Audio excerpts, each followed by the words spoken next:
15 minutes. Okay. Welcome to CK Podcast 361. This is an emergency podcast. This is a NBA trade deadline special edition, E-Man. I'm with my boy wearing his new music gear, man. Shout out to them. What a crazy day this morning with the news of Anthony Davis asking for the trade or him not wanting to extend his contract. Is this exciting times or not? It is very exciting, and I can honestly respect Anthony Davis for letting his team know ahead of time. Like, look, I'm not going to stay. I'm too valuable to be just in the first round and out of the playoffs. He's a superstar, and he needs to be on a great team. And with that said, guys, before we continue, this episode is presented by Blow Me Away in El Dorado Hills. Yes, guys, that means Valentine's Day is right around the corner. Pamper your girl, pamper your mom, give them something that they really want. Not a teddy bear, not some flowers that's going to die. Give them a blowout. They're having great deals, and tell them that you heard about it on the Cowbell Kingdom podcast. E-Man, there are also other news besides AD, and we'll get into the specifics, but Marc Gasol to the Kings is a true rumor because of all the connections with Dave Yeager and how Divac really appreciates the talented, big, skilled big man. And we came up with a realistic trade on the NBA trade deadline on our trade machine, on ESPN. Would Marc Gasol make the Kings better? Would he move that needle to make them that playoff team that we so desirably want them to be? I think he could be the difference maker for a lot of teams for making the playoffs or not. But on the Kings, at what cost are you willing to give up? Are you going to give up one of your core guys, or are you just going to give up your expiring contracts? Whoever's in that deal may or may not affect whether the Kings make the playoffs or not. What are your thoughts? So before I give you my thoughts, this would be the proposed trade. Now, put this out there. The Kings have they have $11 million in cap space. They're the only team that can take on a lot of money. No team can do that. So the Kings have a huge advantage. But my thing is, you always have to think about the other team. It's not just, the Grizzlies want expiring contracts, because at the end of the day, put this out there, make this very transparent. They understand that Gasol will probably opt out anyway, so that money is coming off the books, and that's $24 million. So they need some type of asset. And for them is getting rid of Chandler Parsons, one of the worst contracts in the NBA and probably in NBA history. He's at $24 million. The Kings have enough cap space to absorb his contract if the right 5 players go to the Grizzlies and the right 5 players come to the Kings. Now, this is the proposed trade.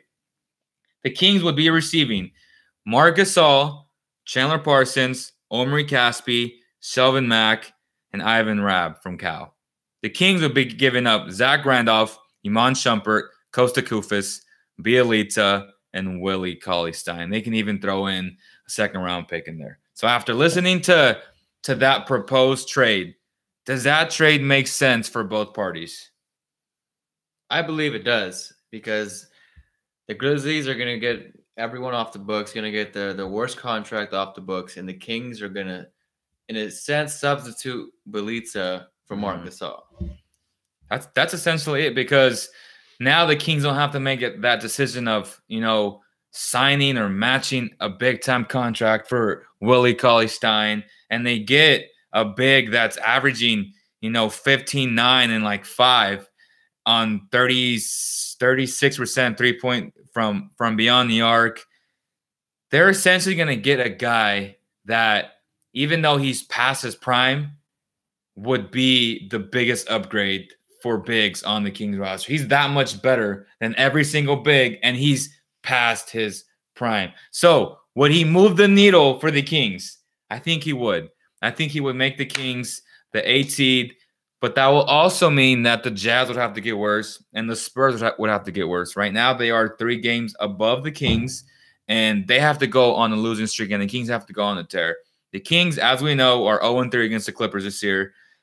They're just a better team. Pound for pound, from guards to wings to bigs. They are better than the Kings. And this move right here would make the Kings a lot closer to those teams and maybe would make them better, depending on the night, depending on if they can shoot the ball well. Now, we talked about the dynamics of Marc Gasol possibly not fitting in with their high or up-tempo offense, but reality is they haven't been playing up-tempo anyway in the past couple of weeks, right?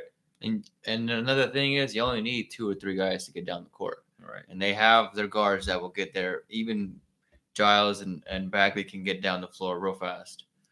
Exactly. So to me, all of a sudden, Gasol becomes your 4 on offense because he has the ability to shoot the 3, to shoot the shot, to make passes like Jokic from the top of the key. And now Bagley and Giles are inside the paint doing work where they've been best at. I don't want Bagley on the outside, on the perimeter, shooting the 3-point shot. So essentially, as you said, Gasol still replaces Bjelica in that sense where he may not be a better shooter than Bjelica, but he brings so much more dynamic to the team, more defense, even though he's not as great as he used to be. But he still brings that presence, that size that the Kings really need at that position, and that toughness that Gasol brings that maybe sometimes Willie may not bring. And again, this is not a knock on Willie. Willie has played well this season. He is putting up average, center numbers. He's not putting up max contract type numbers. But again, we know who Willie is. If people try to make him into this guy that needs to perform at this high level, he's not that guy, right? No, he's not. And so the fans are saying, make anyone available except Bogey, Buddy, and Marvin. Everyone else is on the table. I say, go get that, man. So, yeah, Anthony Davis, the Lakers reportedly have made available their 3 main young pieces in Lonzo Ball, Kyle Kuzma, and Brandon Ingram. Do you pull the trigger? I would definitely pull the trigger. Oh I'd get rid of that and first-round picks. Oh, my gosh. So you're essentially pulling a Cavaliers give up everything right now for a guy that's always injured that may not even make you better this year because of how the West is. You're losing so much depth and getting, a star, but what if LeBron gets hurt again? Then what? Then you're essentially the Pelicans, but worse. Very true. But LeBron's LeBron, and AD is a superstar. He needs to be on a good team. LeBron and AD, put anybody around them, they're going to be a good team. Look at the Cavs. Like, we didn't realize how bad the team was until LeBron was gone. You can put a grip of guys around LeBron and AD, and they will be fantastic. To be fair, Kevin Love hasn't been injured all year. To be fair, I mean, K-Love had that T-Wolves team almost at an A seed when he was the main guy. And that's what they thought was going to happen. He got injured, someone with his hand, and he may be a guy available in plenty of trade talks, right?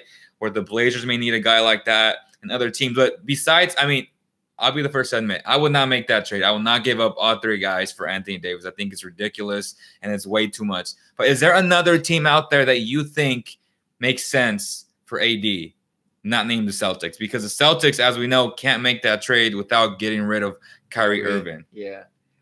Well, the one we talked about earlier was the Raptors. Right. And that was, what was the proposed trade? So it's OG, Siakam, Valanciunas, Wright, and the first-round pick for Davis and Darius Miller.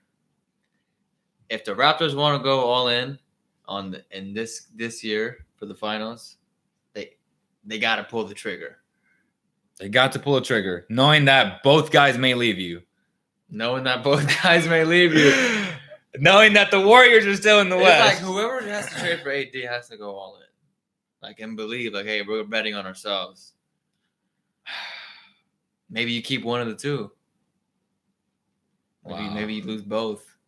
But if it's worth it, you have a solid team and you're going to make yourself elite in the East. Or thinking long term, which is what we like to do, if, say, Kawhi Leonard leaves, that's still a pretty damn good team. But if you give up all that depth, Siakam, if you give up OG, if you give up that first-round pick, then what happens? Then you're a bad team. Then you're the Cavaliers. Now that pick is going to them.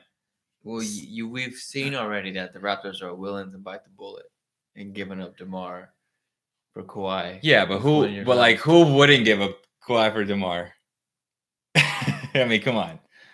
That's a team that looks long term.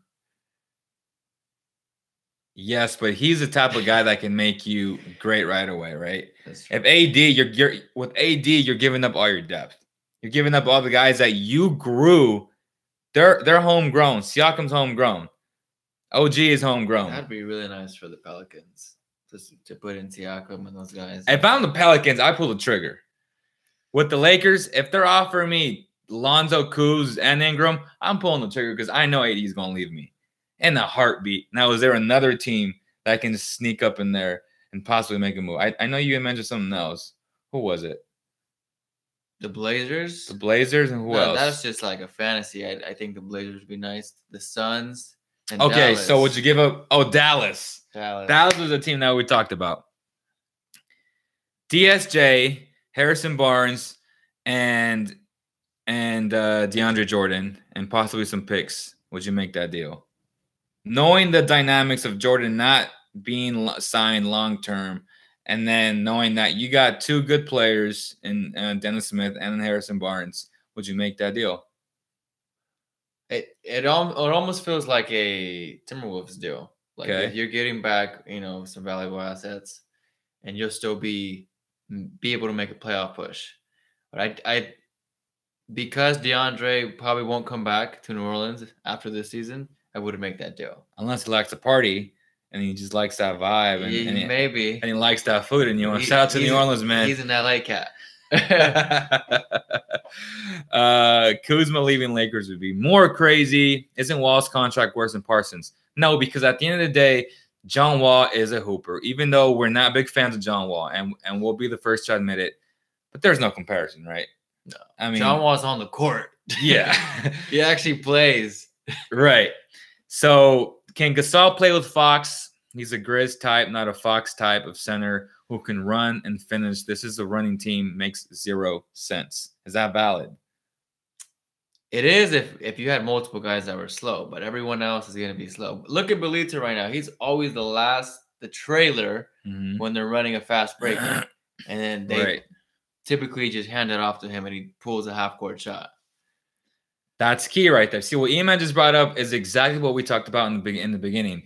You're essentially substituting Belita for Marc Gasol because your other young cats, you're going to run that pick and roll with Bagley anyway. And not with Marc Gasol. So Marc Gasol now can set that in that Spain pick and roll. He can set that other pick and pop out. So to me, that would make perfect sense. I'm hyped if it does happen. We appreciate you guys again. Make sure to slap that like button if you haven't already, or that dislike button if you don't like the ideas of these trades. If you have any other trades, write them in the description after this video ends. And this is a special edition CK podcast. We'll be doing a lot more of these. And shout out to my boy Nightwing, who I had the pleasure of hooping with. We'll be doing a podcast with him very soon. Shout out to New Music, Blow Me Away. Again, guys, pamper your ladies. Get them a nice blowout. Get them some nice makeup from Blow Me Away, Dry Bar in El Dorado Hills. That's going to do it, y'all. We'll see you guys on the next one.